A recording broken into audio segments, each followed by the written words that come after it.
At kaugnay ng balitang yan, makakausap natin si Mangkayan Benguet Mayor Cesar Pasiwan. Nimbag gabi, Mayor. Welcome po sa Politico Nightly. Magandang gabi po sa iyo, Sir Rani B, at sa mga nakikinig po sa programa niyo ng gabi. Mayor, ano po yung nagtulak po sa inyo at sa inyong mga residente dyan sa inyong lugar na pangunahan itong binadang para ayusin po yung mga nasirang kalsada? Magandang gabi po. Nung kasi talagang nung kasagsagan ng bagyo, na landslide nga ito, not possible sa mga malalaking sasakyan, kaya motor na lang po yung dumadaan. So, matagal-tagal, nag-request na rin po kami nagipag-coordinate sa DPWH, nag-request ng pondo para sana maayos. Kaso lang, alaman naman natin yung nangyayari ngayon sa flood control scandal natin. Siguro, na-delay yung pondo po. Kaya,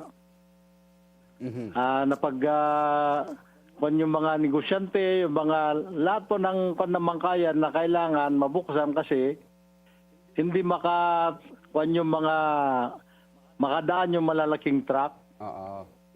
Opo. So, paano nyo po nakumbinse ang inyong mga kailyan dyan sa Mangkayan para magtulong-tulong, gumawa ng mga riprap doon sa gilid ng kalsada at maghakot ng mga bato na ilalagay doon? Paano nyo po na buhay ulit yung bayanihan dyan sa inyong lugar? Meron nung naisara po kasi ito, meron kaming ginawa rin na access road. Binuksan din namin yon, nagtulong-tulong din kami. Kaya doon, temporary, nakakadaan yung mga sasakyan, lumulusot sa may Lipanto Mines. So, nakita namin, matagal na, mahirap yung daan doon kasi rough road nga, lubak-lubak.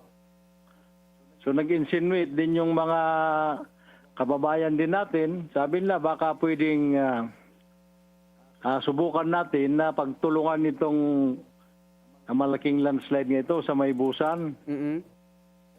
So, nagpatawag ako ng meeting. Kami mga LGU, nagpatawag ng mga meeting sa mga stakeholders natin. Ito nga, yung mga local developers, mga contractors natin, mga small scale miners, at iba pang mga kababayan. At in fairness, nag-coordinate din naman kami sa DPWH.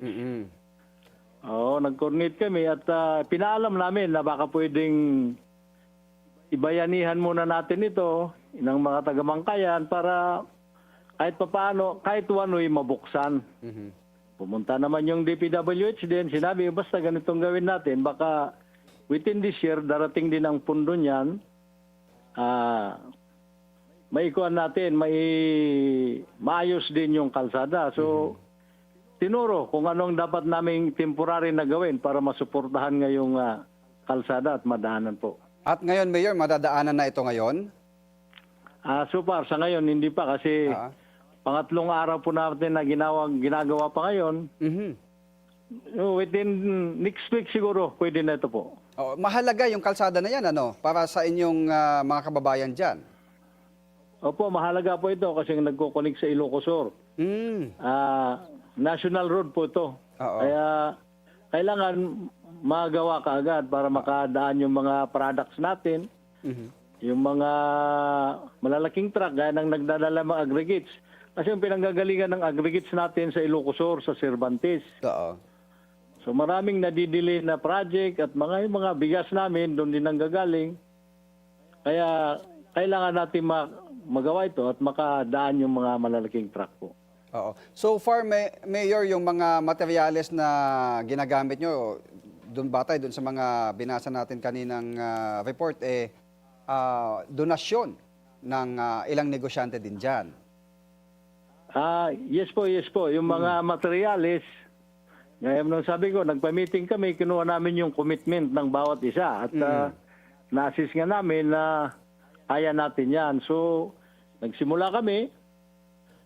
Nung nagsimula, nakita ng mga kababayan natin, yung iba nagpadala ng cash kasi hindi makapunta. Yung iba nagpadala ng in-kind, bigas, mga ulam. Para sa mga nagpapadala ng mga merende para po sa mga trabahador natin. Oo. So, yung ginagawa ngayon dyan, ay binanggit nyo kanina, may taga DPWH naman na nagga-guide kung paano yung tamang paggawa ng mga riprap. Tama po?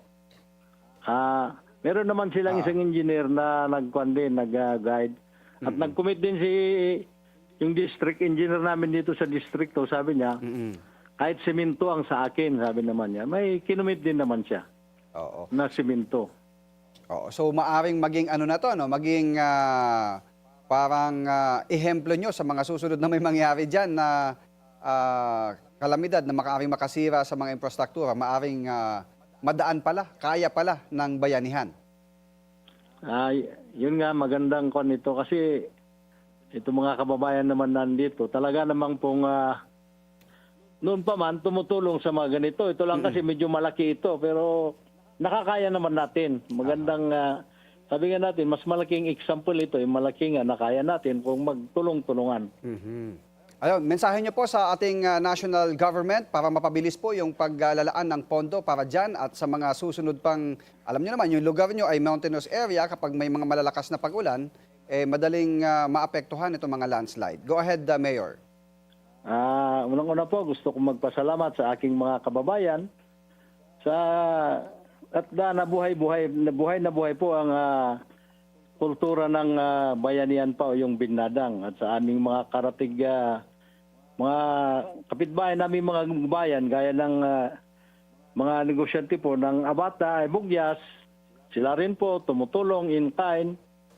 Yun pong mga quarry owners ng Cervantes Ilocosur, sila rin po ang nagbibigay ng pinagkukuhanan natin yung mga bato po para pang ayos sa kalsada natin. Hopefully po, yung request namin na para sa pondo, nag-request din naman po kami sa OCD at binabalidate naman, may validation na pinadala sa amin. Hopefully po, maasikaso kaagad o ma-release yung funds para permanente po na maayos itong kalsada po. Okay, agyaman kami Apo. Thank you very much si Mayor Cesar Pasiwen ng Mangkayan, Benguet. Good evening po. Maraming salamat po. Magandang gabi po sa inyo lahat.